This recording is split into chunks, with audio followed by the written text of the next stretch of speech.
The determinant takes an entire matrix and packs it down into a single number, and that number tells you instantly whether the matrix is invertible. For a 2 by 2 matrix with entries A, B, C, D, the determinant is just one subtraction. Determinant equals a times D minus B times C. For a 3 by 3 matrix, we expand along the first row. Determinant of A equals a 1, 1 times C, 1, 1, plus a 1, 2 times C, 1, 2, plus a 1, 3 times C, 1, 3. Each Cij is a cofactor.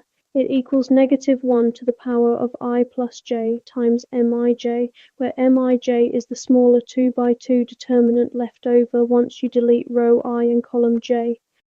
Let's work a full example. Let A be the matrix with row 1, 1, 2, 3, row 2, 4, 5, 6, and row 3, 7, 8, 9. First, C1, 1. Delete row 1 and column 1, leaving the 2 by 2 determinant 5, 6, 8, 9. That gives 5 times 9 minus 6 times 8, which is 45 minus 48, equals -3.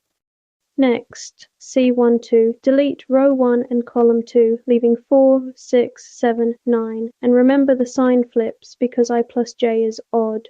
That gives negative open bracket 4 times 9 minus 6 times 7, close bracket, which is negative open bracket 36 minus 42, close bracket equals positive 6.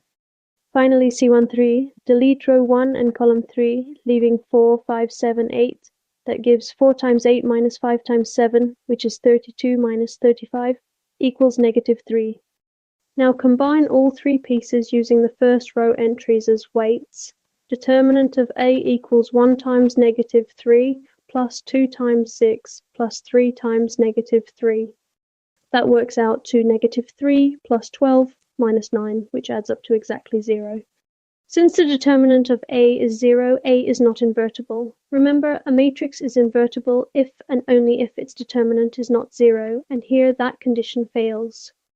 Like and follow for more math tutorials, one idea at a time, nothing rushed.